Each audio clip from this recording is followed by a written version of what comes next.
after a day off, like when you're a little older, you actually get sore after a day off. Like it should be the opposite. Like if you don't do anything, you don't feel refreshed. No, I'm like. That's why they say no days off, Kenny. No days off. Yeah, I should have moved my body yesterday. I didn't. We are now open for questions. Yes. Okay, just how do you assess the overall temperature right now heading into opening day? Good vibe. Had a good practice today. Day off yesterday. So good. I think we're in a good spot. We're looking forward to tipping it off. I know that we're tired of playing against each other, and so it should be fun. We got the news yesterday with Max reevaluating in 6 weeks. Just how does that kind of affect the game plan? Unfortunate. I just, you always, first and foremost, you always feel terrible for the player, right? Like, especially Max, as hard as he works, and what a vital cog he is to this team. But one of the things we did, we have great depth, and a lot of teams could be affected by this, but we got some guys that can step in and will help us till he gets back. One of those guys is Dean Wade, who we saw the other night. Just in what way does this team give more opportunities for other players, make other players better on the court in the lineup season? Well, it starts with his defense. Starts there, gets us. You got Dean, Jared, and Evan. You start those three together right off the bat. You're good defensively, so that's the most important thing. Then offensively, he's versatile. He obviously can shoot the three, but as you can see, we're using him as a cutter a little more. Reads the game really well, really smart. He's a good connector for that group. Is that how you're planning on going with Dean? We'll see. We haven't decided yet. Obviously, we like Karras too. We'll just have to see. We'll have to study Toronto a little more. What fits that matchup best? I think is where we're at right now. Is that how you plan on going for the 6 weeks based on matchups, or do you want somebody consistently in that starting group? Probably matchups. I think matchups. And then you mentioned Dean playing the three. Like with him and Karras as options, like how much do you think about trying to keep guys in specific roles so that's not a constant fluctuation? Yeah, no, it's because if you start Dean, right, then you have to think about what's after that, right? What do those secondary lineups look like? And then if you want to go small, at him at the 5, what does that look like? So starting him takes away some options because he can play both big positions. So we got to think about that. So again, I think it's going to be really dependent on who we play and read it off that.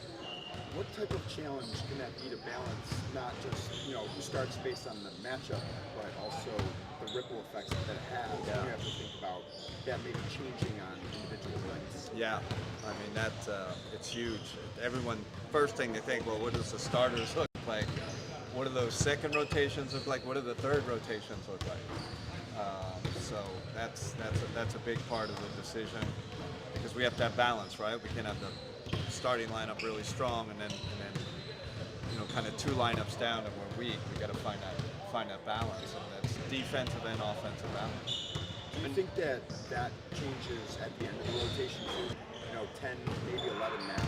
Does those last couple spots change based on matchups?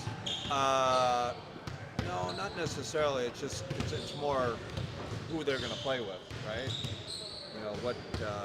Ty and George. You have to construct the lineups around your 9th and 10th guy too, if that makes sense. So, that's all. It's really our main job as coaches is to figure out those things, and then also looking at the opponent. You obviously look at their rotation. How are they rotating? A little more difficult early in the season because not sure exactly how Toronto's going to rotate and do their rotations. So 10, 15 games in, it gets a little easier with the opponent rotations. I know you mentioned celebrating the depth and liking the guys that you have to potentially replace Max, but the numbers for this team last year with and without Max were pretty drastic. So how do you characterize just how much of a blow this is to you guys early on? Yeah, I mean, listen, you lose one of your top players, it's a blow. It's just, it's just, yeah. I mean, again, feel bad for him, and it, right off the bat, it makes us, we have to kind of adjust right away, and that's not ideal. But this is also the league, right? I think probably look across the league, there's probably 6 or 7 teams in the same boat.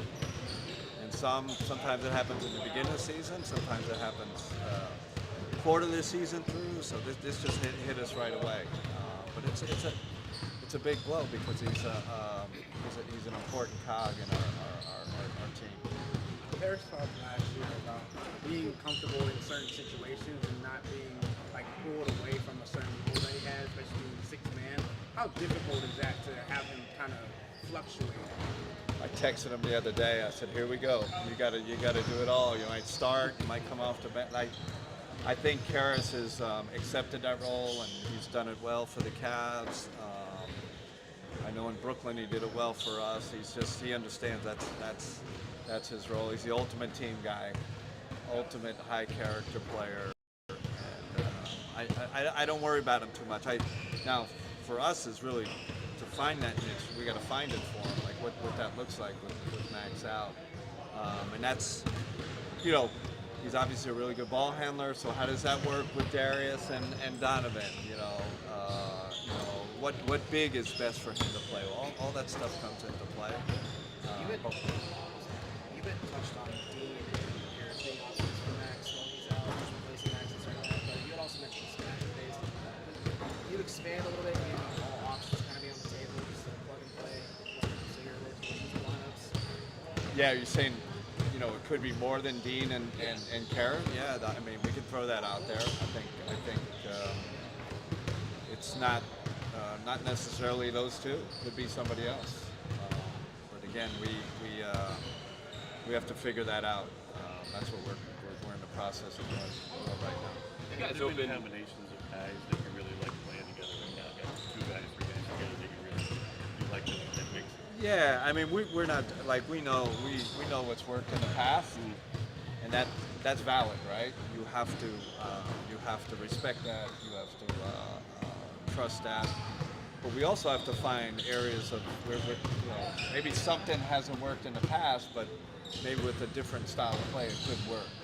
So we're kind of figuring that out. Definitely leaning on the history, but also if you looked at our rotations, we've definitely done some different things. So You start with 3 games in 4 nights, including a back-to-back. yeah. Are you planning on doing anything in terms of managing minutes for this stretch coming up, or do you feel like the guys that are available are We're gonna be available. full? Yeah, I think right out of the gate, we're in a good place physically. So we just got to be ready. But I don't think there's any managing minutes or anything of that stuff. All right, thank you. Thank you, Thank you. everybody. Thanks, coach. Ready, break. Thanks, Kenny. Sorry about your bed. Wrong point out. Get down.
Pirates fan. Where are you from? And you're a what? You're a Cowboys fan? I am. Okay. I am. Didn't we beat y'all? Okay. Thank you. I'm gonna be nice today. We have no Mets made the conference finals, man. You know, Mets. Yes, we on the go come up. Mets. We on the come up. Did you recover from that last night? I turned it off after we struck out. Not struck out. What happened? Something happened. We had the bases loaded twice, and we didn't get it. And then Tommy Edman decided to turn into Ohtani. It's a great year. I'm not mad. I'm not mad at the guy. Great year. Hopefully we get Soto and bring Pete back and do all the things necessary. Your boy Vientos had a good series. No, man, phenomenal. That's my dog. It's just great to see we did a lot of positive things. I mean, y'all saw how the year started, guys throwing gloves into the crowd, nobody in the stands. So to go from that to this, it's been a ride. I had my fun. So now it's our turn. Now it's our turn. You know? Spotlight's on you. You're a Pirates fan. You've been done for like 3 months. On your cruise, baby. You know, I'm gonna say what I have to say off camera. We are now open for questions. Donovan, you know more than anybody, this is a marathon, right? So when you think about that, and you think about opening night, like where does opening night fit into this marathon that you have ahead of you? I mean, this is going to be a high-intensity game. I mean, obviously, you think of the season along, and there's going to be ups and downs. There's going to be long nights. There's going to be, exciting nights. There's going to be different things throughout the year. But this night right here, it's funny. I opened my Cleveland career in Toronto when I first got traded here, and I got to say that place is rocking on opening night. So that's going to be a lot of fun. I know we're excited. We're also excited to, just to get the season going. And I think we've done a lot of positive things. We've seen a lot of things we've learned on, but opening night's definitely one of those nights. Obviously in Toronto, and then to come back here on a Friday night in Cleveland, 2 back-to-back high intensity, the crowd's gonna be into it nights. It's a great way to say welcome back to the business, to the job, and to what you love to do. What are you looking forward to just showcasing out there with everybody again? I think with us, the way we've been playing has been phenomenal. I think just continue to move the ball and find ways defensively, just trying to find ways to continue to build on the success we had last year defensively. But with us, obviously we speak on Evans' emergence. Jalen Tyson's going to get his minutes, and everybody down the line. But obviously we've spoken about those two pretty much at length. I feel like I'm excited for what they got going, and obviously for myself and everybody else, it's what we've been working on all summer. And like I said, it's a marathon. Every night's going to be just a step in the right direction. You want to take those steps through wins and obviously losses, but just for us to continue to build so we're tracking at the right time. Last year for you guys, you, Darius, Karras were top 3 in usage rate on the team, but you've all talked about getting Evan more involved, getting him more touches. How difficult of a process do you feel like that is going to be? Knowing the group we have, I don't think it's that. It's going to be tough. It's going to be different. I wouldn't say tough. It's going to be different just because, when you used to having the ball and trying to it's not like you're, there are certain things that you'll do which aren't selfish. It's just your habit and what you know. And obviously that's what, I think you saw a lot of that in the preseason. Just getting used to that, you know what I mean? And then obviously for Evan, being more aggressive. I'm very, very, on him about sometimes you have a small run with you, don't come set the screen. Run to the paint and demand the basketball. You know what I'm saying? That's also, as much as it's on us to figure out, how to, play out of a handoff or play out of the pin downs out of the corner. It's also on him to go out and demand it and want it. And I feel like he's done a good job of that. But also with that power comes a great responsibility and all right, it's not just go and put my head down. It's all right, let's make the right play. And it's going to be different. It's going to be something that's going to take time. I'm going to just tell you everybody now, we're not going to come out and it's going to be figured out against Toronto. It's going to be something that's going to continue to take time. But we have the group that wants to do it, that's willing to do it, and that's what makes it easier. Does it make you feel like as a player you have to take a step back to kind of give him more of an opportunity? Yes and no. I feel like, my job's still going to be my job, but also you have to allow, we want to continue to be the group we have to be. That's what's going to take. But also in that, you still got to, that's why I say it's different. You still got to be me. You know what I mean? So I think there's a fine line, but also there's the allowing that grace, allowing that space, you know what I mean, and allowing that growth to take off. And, like I said, you've seen it in the preseason, continuing to build on it. That's all the games we've had that y'all have seen for real.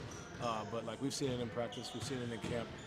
Now the biggest thing is, can we do it on a consistent basis? On a night where we're tired, on a night where, things aren't going our way, are we going to fall back into our old habits? And some nights we may. Some nights, we just, because it's different, it's new. But for us, I've seen a lot of progress, a lot of positive, and I think we're a group that's really excited to do that and get to it and, take on a challenge, so to speak.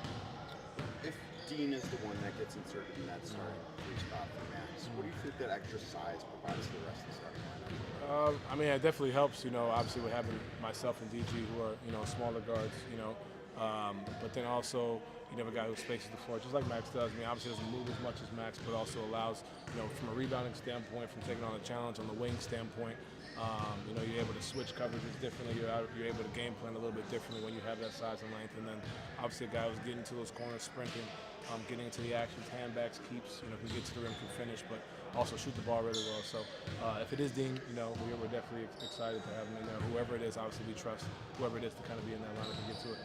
How do you feel about potentially having someone else starting in that lineup, depending on matchups? Like one night Dean, one night it could be Isaac, it could be Harris. Yeah, you got to know when you come to a playoff series, that's what it's going to be. Some series it may be Isaac, some series it may be Dean, some series it may be Max. Maybe whoever. You've seen it at every other team. That's what happens. Come playoff time, and that's what this is. Obviously, we're trying to become the highest seed possible. We're trying to win as many games as possible, but you're also trying to prep for what you're going to see for the final stretch of the season, and that's no different. That's something that we had to. I feel like we are used to because we had so many injuries last year. But I think it's something that is definitely going to be important for us. Last year, you guys only played with the starting lineup for 28 games, and you didn't start with JA last year. Now you're not starting with Max. How difficult is it to be in a situation where you keep having to change your lineups up? The goal is 29 this year. You know what I'm saying? No, I think obviously yes, it's different. It's a challenge, but at the end of the day, with the group and the depth we have, we're not going to sit here and say, oh, we didn't have. No one else is going to care. It's how do we adapt and how do we continue to move on and move forward. And we have a lot of guys in this group who can help fill that void. Nobody can be Max. We're not asking anybody to go beat Max. We're asking them to do it as a collective and figure it out as a group, because that's what it's going to take. We did that. Saw that last year. DG and Ev go down, guys step up. I go down, guys step up. And it's not always going to be just like a road to success. It's going to be some chunks or whatever you call it, chips in the armor and stuff like that and different things. But you could even point to look how we ended the season. We ended the season on a rougher note, and y'all were rightfully questioning what was it going to look like in the playoffs. And the playoffs would figure it out. There's going to be different things. There's going to be different challenges. But we have a group that's been together, a group that knows what to do, and we'll adapt for sure. How much does it help having a core group of you, Darius, Jared, Evan, and also having these key players that can fit in wherever? Yeah, I think it definitely helps. It also helps when you have a group that's been together, that knows we've been through these moments that you're speaking of, so it's nothing new to us. It's not something that's going to catch us off guard. It's just how do we continue to be consistent as a group throughout. You mentioned starting your career in Toronto, so Yeah. it kind of seems like you reflect on those moments from time to time. So now starting a new season and playing Toronto again, how do you feel different going into this game than you did? That game I was definitely nervous. I'm definitely going to get nervous at some point and anxious, I would say, but that first game, being your first game in a new uniform, new situation, I think it was definitely something that led to more nerves, because you're just and then on top of that, DG gets poked in the eye within the first minute or first quarter, wherever it was. And now you're okay, you're adapting to that. But it was a blur at first. I was tired. I remember that. I was physically exhausted.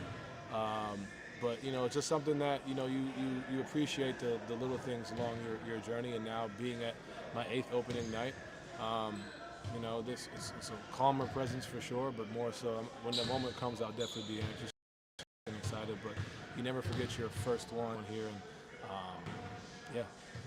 How much do you think an emphasis on offensive rebound is going to help this team? Big time. I think we do a lot of stuff differently. I'm pretty sure y'all saw it in the preseason where it's crashing offensive boards instead of getting back. We just added. We got to get better at it in the preseason. So that's something just to work on and to develop. And obviously adding Dean to our lineup definitely will help. You got 3 guys 6'10" and up down there battling. So I think it'll definitely help giving you extra possessions. You can never go wrong when you have extra possessions, and I think that's something that really can open our game, and also deny opportunities for them other teams to get into fast break opportunities. Thank you. Thank you. Thanks, Don. Thanks, Don. Oh. Looking forward to Drake talking smack to you. Oh, if he comes, that'd be dope. For sure. For sure.